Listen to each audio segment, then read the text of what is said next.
그러므로 내가 너희에게 이르노니 사람에 대한 모든 죄와 모독은 사하심을 얻되 성령을 모독하는 것은 사하심을 얻지 못하겠고, 또 누구든지 말로 인자를 거역하면 사하심을 얻되 누구든지 말로 성령을 거역하면 이 세상과 오는 세상에서도 사하심을 얻지 못하리라.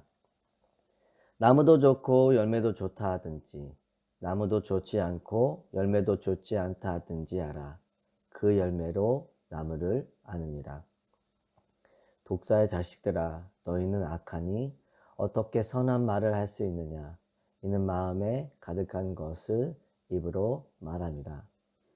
선한 사람은 그 쌓은 선에서 선한 것을 내고, 악한 사람은 그 쌓은 악에서 악한 것을 내느니라.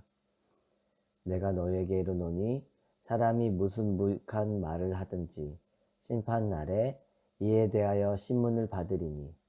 다 함께 읽겠습니다. 내 말로 의롭다함을 받고 내 말로 정죄함을 받으리라. 아멘. 우리가 천국에 가면 세 가지 때문에 깜짝 놀라게 된다라고 합니다.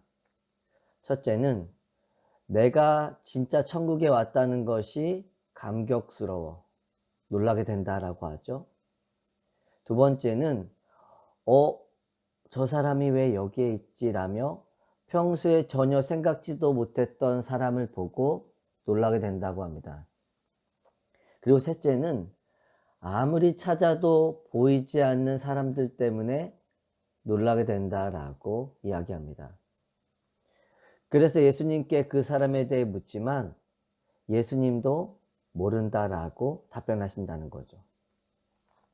천국을 죽어서 가는 것으로만 이해하고 있기에 아쉬움이 있는 이야기지만 그렇다고 가볍게 듣고 웃고 넘길 이야기도 아니라는 생각이 듭니다.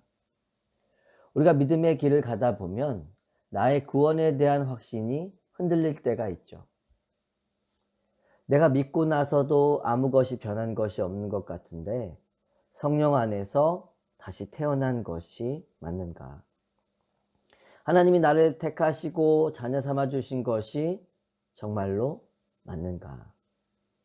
하나님이 온전히 믿어지지도 않고 그렇다고 쉽게 부인할 수 없는 내 믿음의 실체는 무엇인가? 믿음의 길에서 갈등과 고민이 계속해서 찾아오는 것입니다. 그러나 성경은 그런 자들을 향해 이미 구원의 인도하심 가운데 들어왔다라고 이야기하죠. 우리가 하나님에 대해 고민하고 생각한다는 것 자체가 하나님에 대한 인식이 들어온 것이기 때문입니다. 우리의 구원이 예수 그리스도를 믿는 것으로 모든 것이 끝나는 것은 아닙니다. 오히려 예수 그리스도를 믿기에 새로운 삶이 시작되는 것이죠. 예수 믿기 전에 외모와 성격과 연약함 그대로 동일한 환경 속에서 살아가야 합니다. 하지만 예수님 믿기 전에 나와 그리스도를 만나고 그리스도 안에 살아가는 나는 아무런 연속성이 없죠. 하나님의 형상을 닮은 전혀 다른 존재로 새롭게 지음을 받았기 때문입니다. 예수 그리스도의 십자가의 사랑과 은혜로 모든 죄를 사함받았다는 것을 알기에 날마다 은혜 안에서 감사하며 살아가는 것이죠. 성경도 예수 그리스도의 십자가의 은혜가 용서하지 못할 죄인도 없고 용서받지 못할 죄도 없다라고 이야기합니다.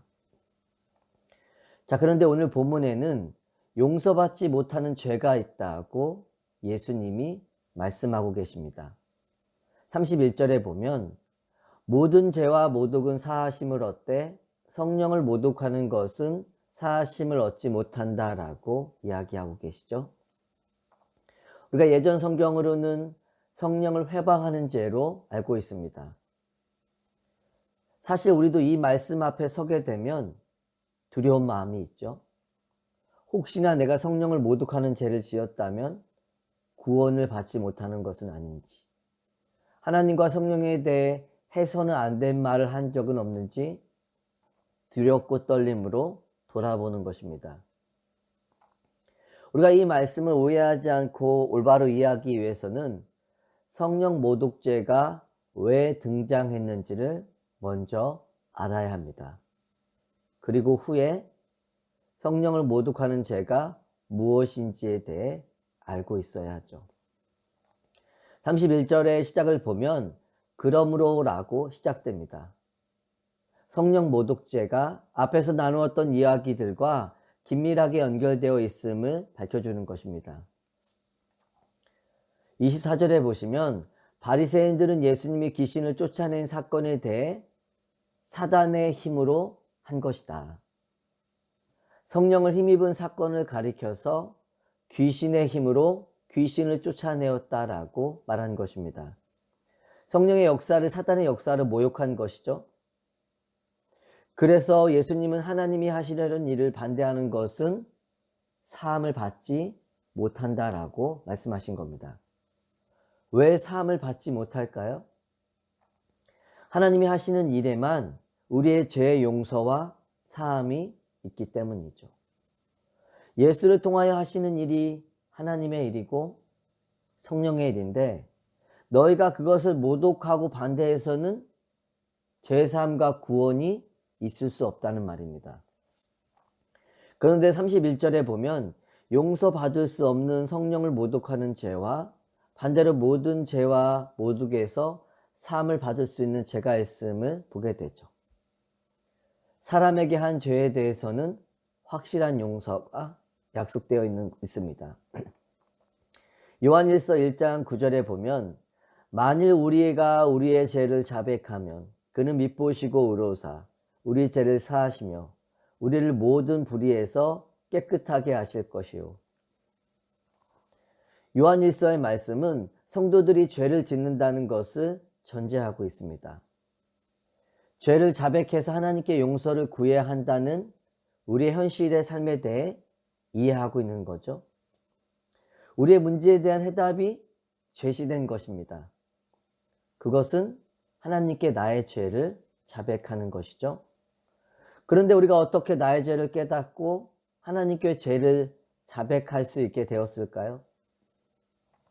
성경은 그것이 나의 깨달음과 결심이 아닌 성령의 역사하심임을 분명하게 증언합니다. 요한복음 16장 7절에서 10절에 보면 예수님이 제자들을 떠나가셔야 함을 말씀하시며 성령의 일에 대해 다음과 같이 말씀해 주십니다. 보혜사가 너에게 오시지 아니할 것이요 가면 내가 그를 너에게로 보내리니 그가 와서 죄에 대하여 의에 대하여 심판에 대하여 세상을 책망하시리라. 죄에 대하여 함은 그들이 나를 믿지 아니하며 의에 대하여 함은 내가 아버지께로 가니 너희가 나를 보지 못하며. 성령은 보혜사가 되셔서 나의 죄를 깨닫게 하십니다. 우리가 하나님께 나의 죄를 고백하고 은혜를 구할 수 있는 것은 성령의 인도하심이 있기 때문이죠. 또한 고린도전서 12장 2절에 보면 성령의 중요한 역사하심에 대해 바울은 이렇게 이야기합니다. 성령이 아니고서는 누구든지 예수를 주시라 할 수 없느니라. 예수 그리스도의 복음과 구원을 받아들이게 하는 이가 바로 성령님이시기 때문이죠. 성령의 역사하심이 없이는 죄에 대한 깨달음이 없고 예수님을 구원자로 받아들일 수 없는 것입니다.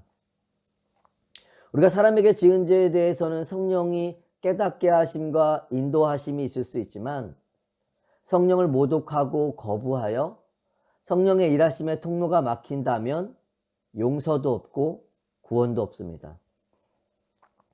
무엇보다도 본문의 말씀을 통해 오해되어야 하지 않는 부분이 있습니다.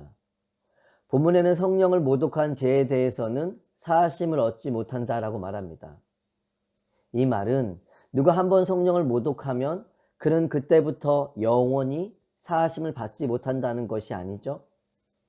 성령을 모독하면 그것으로 모든 것이 끝나버린다는 말씀이 아닙니다. 성령을 모독하는 삶에서 돌이키지 않고 그러한 삶의 태도가 지속된다면 결말은 분명하다는 거죠. 왜냐하면 우리가 아는 것처럼 훗날의 영원한 생명과 죽음을 가르는 기준이 무엇인가요? 죄를 더 짓고 덜 짓는 것으로 결정되는 것이 아니죠. 우리가 더 헌신하고 섬기며 덜 헌신하고 섬기는 것으로 나누어지는 것도 아닙니다. 최종 심판의 날에 영원과 사망을 가르는 기준은 딱 한 가지죠. 예수를 믿는가 아니면 예수를 끝까지 거부하는가로 나뉘는 것입니다. 그러니까 사함이 없는 성령을 모독한 죄는 예수를 끝까지 믿지 않고 거부하는 것입니다. 우리가 날마다 쉽지 않으면 경험함에도 좁은 길, 예수를 따르는 길로 가야 할 이유가 무엇인가요? 그 길 외에는 영원한 생명을 얻을 다른 길이 없음을 알고 있기 때문이죠.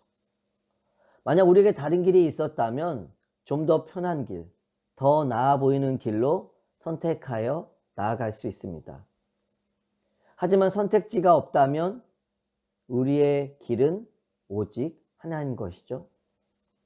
길을 나에게 맞추어서 선택하는 것이 아니라 길에 내가 맞추어서 나가야 하는 것입니다.